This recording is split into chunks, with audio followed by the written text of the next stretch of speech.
Welcome back to the Anti-Meta Club. This week's races are kind of unfortunate, but luckily race B is a pretty fun, kind of long for race B sprint, and we've got a familiar face as the anti-meta car. Let's get into it. Once again, the anti-meta car is the Lexus Rseat Eff. The Lambo or the Porsche are probably the meta car, but there are actually a lot of different cars that seem to be very capable this week. Early on, the M6 actually seemed to have a big advantage over the Lexus, and I'm still pretty convinced that it does, but the Lexus is close enough that it can contend as the anti-meta car. As of last night, I was the second of 3 or maybe only 4 RCFs in the top 100, and I was able to put it in 55th place globally. I did notice some things had changed overnight. For instance, the Porsche seems a lot stronger than it was, but of course this is going to continue to develop as we're still getting used to the new physics as well as the new Bape. As we're approaching the first corner, I want you to pay attention to the shape of the first 2 corners, and I want you to try to treat that as a single corner, one single curve. As we're approaching the 50-meter board, you're going to see a little access road right before it, and at that access road, you're going to start turning in before gently applying the brakes. Aiming for the first corner, we're going to continue decelerating past it, trying to guide ourselves all the way to the outside of the track without touching the outside of the track. You don't want to go all the way up on that curb. Continuing to decelerate, I like to downshift to second gear before the outside curb ends, and on this inside curb, I like to hit it very, very late before getting on the throttle in third gear. Of course, make sure you're not steering while applying a lot of throttle when you go on this outside curb, or you will spin. Aiming for where the barriers change colors right here, we're going to get to the outside of the track, and then we're going to look for where these tire marks get dark. If you turn in and help steer the car by gently lifting off the throttle, you shouldn't have to use the brakes at all to go all the way up on that curb. Once again, the dark tire marks provide a reference for where we should turn in. After turning in, add a little bit of brakes to tighten up the corner and then gently get back on that throttle. Continue steering so you're just to the right of the center of the track. After you switch directions and change the transfer of the weight, then you can lift off the throttle to allow the corner to tighten up just a little bit so you can go all the way up on this inside curb. Too much or too sudden throttle application will make you slide when you're on that curb. Carrying speed through here is much more important than setting yourself up on the left. Don't go too far to the left, it's completely unnecessary. Despite a shallow approach onto this corner, as soon as you get to this curb, if you hit the brakes and just ride them gently, you should be able to stay really close to that curb while maintaining your speed. Downshift to second after you've applied the brakes and make sure that you're keeping up your speed as you stay close to this curb. Continue gently braking until you're just about at the end of this inside curb, then shift up to third gear and gently apply the throttle again. There's a bit of a light line that looks like it's sand carried across the track from the end of the sand pin on the left. Right there is when you want to switch directions. Again, you can use the tire marks on the track as a bit of a guide. After the weight has transferred to the right side of the car and the car is settled into the corner, then you can start lifting off the throttle, making sure you're getting back on that throttle early enough that you don't lose too much speed. You want to just barely make it without going off the track here. From here, stay full throttle and navigate to the inside, setting up for the Degners. This next corner is called Degner 1, and for this corner we're going to use the 50-meter board, but what we're going to do is hit the brakes early enough that we're turning in while riding the brakes at that point. In fourth gear, aiming to put just the left tires barely on the outside of the curb, you're going to notice that I only have a little bit of throttle and no brake as we go over that curb. To help the car settle after going over that bump, you want to use gentle throttle and gentle steering until you feel the car grip up. Then you're going to add a lot of throttle, trying to steer yourself not too far onto the curb. After we've started applying throttle on this curb, you'll notice this black mark on the white line, followed by another one, and you want to hit the brakes before the second one. Making sure that you aim so you don't go in the dirt during your braking phase. As soon as you get all the way past the beginning of the dirt, then we're going to start trail braking and turning in second gear. Very gently add the throttle. If you go over that bump too hard on the throttle, or if you exit while you're still sliding the tires, you will spin out. Steer off the grass and prepare to turn really late into this corner. You want to make sure that you're aligned with the right side of the track after this curb. And after this curb, once you get to the grass part, that is when you're going to start braking hard in a straight line.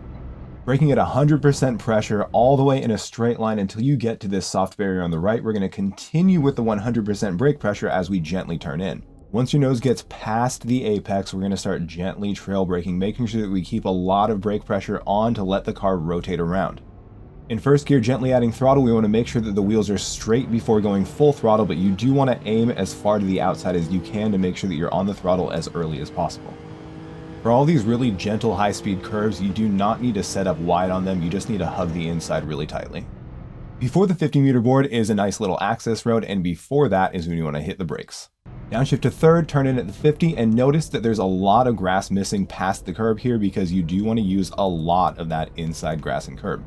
Your goal is to add just enough throttle that it pushes you all the way to the outside right here on this curb. You could go wider than I went here, but either way, I want you to look at these tire marks that are at the edge before the end of the curb, and those are going to guide you on when you need to brake and turn in. Take note of how little brake pressure I'm using here, and after it unpauses, you're going to notice that I come completely off the brakes, don't touch the throttle, and then add a lot more steering to make sure that the car can roll into the corner where I want it to. In third gear, as I add the throttle, you notice the car wants to rotate a bit and then understeer a bit because this corner is wacky with the camber, so just be very careful as you're gently adding the throttle and make sure you don't steer too much or too little. Tracking to the inside of the track here and then outside preparing for this next left-hand, we just want to take a straight line from the last curve to this one. Looking for the 50-meter board on the fence, we're going to turn in right at the 50 and we're going to lift off the throttle. I want you to notice that I come off the throttle and then I get on that throttle really heavily and then come off it again. You can really change the attitude and the direction of the car just by lifting the throttle, and so you want to get used to how much the nose is going to tip into the corner every time you do lift off the throttle. Right here, it's really just a guessing game, but it is just a quick lift or a light lift and then back on the throttle to ride yourself all the way out on that outside curb. Moving to the left side of the track as early as possible, you can see that there are some black marks on the white line right before the 100-meter board, and right before those black marks is when you want to hit the brakes. Make sure you don't downshift too early because if you hit that rev limiter, it's going to ruin your braking power. Turn in at the 50 in second gear, then downshift to first to make sure you can get all the way to the right before switching directions to go back to this left-hander. Notice as I'm coming out of the right-hander, I have full throttle and the steering's pretty neutral. As I turn in, you're going to see that I lift off the throttle so the weight transfers to the front, giving the front tires a little bit more grip. And then as I go over the curb, I'm going to switch up to second gear, gently back on the throttle, avoiding this outside curb because the car is going to be susceptible to sliding. As I shift up to third, I'm still not turning a lot despite the fact that I do want to stay tight to the right, and as long as you stay close to the right, you're going to make sure that you don't waste time by extending your line. As I was saying in the breakdown, we want to treat the first two corners as a single corner. You're going to decelerate through the first apex, making sure that you hit the slowest speed right before the second apex, and then you're going to get back on that throttle gently, of course, making sure you don't slide out because any kind of slide here is probably going to be completely disastrous. One overarching tip that I have for all the S's is to keep in mind that it takes time to change the direction of the car because it takes time to transfer the weight from one side to the other. The layman's translation of that is turn in early because it's going to take a lot longer than you think to get the car turning. It's more important to carry your speed close to the inside of that last right-hander, and for this left-hander, you want to make sure that you are full throttle as you turn in and you only lift enough that you can tuck the nose in and then get back on the throttle really early. Carrying speed through that first degner is very important. Make sure that you're balancing the car with the throttle and then get really early into that last corner so you can get really early on the throttle. This full throttle section leading to the hairpin can be very, very important, especially during the race. While oversteer may look cool, especially on throttle, it's going to slow you down no matter what. The very best thing you can do is make sure you don't slide whatsoever. Any kind of slide is going to kill your momentum, and you want as much momentum as you possibly can get coming out of that hairpin. The next two corners are called spoon curve, and they're known for being very, very tricky.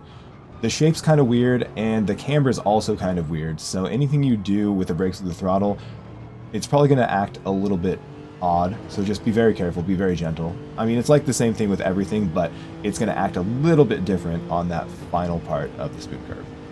I see a lot of people braking for this corner when they're driving by themselves. You only need to brake if you have dirty air or really worn tires, and you definitely don't have to worry about worn tires in this race, so unless you're behind someone, don't worry about the brakes there at all. The final chicane is known as the Casio triangle. It's very important to squeeze as much throttle as you can in between the two corners, and not only is that faster, but it also allows you to transfer the weight to the front of the car so it turns a little bit better for the final exit. For the race itself, I unfortunately had one of those days where I could not get a single solid race, which is kind of crazy because the race is only about 10 minutes. Because these races are so short, people act pretty desperate, and if you want to make any kind of moves, you have to be very aggressive, which can lead to a lot of craziness, especially on a track like this. But I'm not going to complain too much. Instead, I'm just going to show you what this car is capable of. The Porsche and the Lambo are very quick here, and one of the reasons they're very quick is because of the handling sections, but the Porsche especially suffers from a top-end issue, so the Lexus with all of its power and all of its stability here can be a weapon against the Porsche in the right position. The M6 was another car that I considered making the anti-meta car. Just like the Lexus, it's front engine rear-wheel drive, so it's a bit more stable than the Lambo and the Porsche. It does suffer from not being able to handle quite as well as the Lambo or the Porsche, but I do think it's a little bit better than the Lexus in pretty much every single category. I think the Lexus might be a little bit stronger on the straights and the top end, but if it is, it's not by much. Now, as you can see that I'm following him through the 130R, I've got to add a little bit of brakes because of the dirty air, though the dirty air is nowhere near as bad as it used to be. Positioning myself on the inside, I do this just to avoid people braking early, and if they do brake early, then I have an opportunity for a pass. I got really lucky that Whistling 335 was a very clean driver, so I didn't really have to worry about anything, and I was able to pull off a clean pass. Even against the mighty Castrol NSX, it does have enough power, even when the Castrol NSX has a little bit of slipstream, to pass it going into T1, which is definitely going to make it useful against the likes of the Lambo and the Porsche. I found myself chasing a Lamborghini that had the benefit of the slipstream from the Porsche, both the meta cars leading into the first handling section, so I wanted to see what I could do against both of these guys. Immediately braking too hard, I understeered and almost ran directly into the Lambo, but the Lambo also made a bit of a mistake, so I actually ended up next to him after the first couple corners. Backing out of this one, I wanted to just stay as close as I could to the Lamborghini to go for any other opportunities, and I thought I saw one here. He made a little bit of a mistake, but he kept up his momentum, so I tried to stay clean on the outside, and luckily he gave me a lot of space. I maintained my line, didn't push him wide, and then he went really late into this corner, so I decided to go on the inside. Everyone knows that this is not where you want to be going into Degner 1, but I wanted to see if I could use the stability of the Lexus to brake super late and then go around on the outside. He almost gave me space. He was definitely trying, and as you can see, he just lifted off the throttle to make sure that I didn't lose a position from that, and he even gave me a bump, so I had to thank him with a little bit of the butt wiggle. I really appreciated that. It's situations like this in sim racing I really like. We were both fighting really hard for the position, and he made a tiny mistake. It was barely a mistake, and it didn't end up ruining my race. He was able just to let me have the position, and we kept going. And the cool thing is he's still on my tail. He's still going to try to take the position from me, but that was just the most sportsmanlike thing to do. So I was really happy. I know I've raced against him, but I don't know much about him. But either way, thanks to you. I don't know if it's supposed to be Chris or Crix or Shrix. I don't know, but whoever you are, I appreciated the race. I appreciated the gesture. A unique issue that you may run into driving the Lexus, especially against the Porsche, is coming out of Spoon. If you stayed really close, you're going to have a lot of that slipstream, and you will be able to get up next to the Porsche before 130R, but that is almost never a good idea.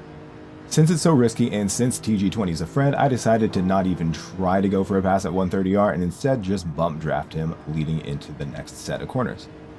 He took that really well. It's really difficult to keep up that kind of speed when you're in the dirty air in the Lexus, but going into the Casio Triangle, we're pretty much evenly matched. The Porsche doesn't have too much of an advantage against the Lexus here. On top of that, despite the fact that he had slipstream, and when I pull out from his slipstream, I no longer do, I was able to get all the way next to him. Now, I love TG20. I almost feel bad showing this, but I was able to brake, I stayed on my line, and unfortunately he went just a little bit too late. I was really hoping we'd be able to go side by side and we'd continue battling here, but unfortunately he went off. I love you, TG20. I'm sorry I showed that, but you get it. It was a really good opportunity to show what this car can do against the Porsche. With all of that said, all of this is footage from racing from the back. If you race from the front, obviously you're going to have to defend a lot more, but the power of the Lexus should make it so it's a little bit easier to defend against the Porsche and the Lambo. Since there's no strategy involved, it's only 5 laps, we really don't need to talk too much more about it. If you guys have any questions about any other passing opportunities or just driving the Lexus, please let me know in the comments, but for now, that's it. As always, thank you very much for watching. If you liked what you saw, please don't forget to like and subscribe, and of course, I'll be coming up with another one of these videos every single week. Let's leave you with a look at all of my current members. I love every one of you. Thank you.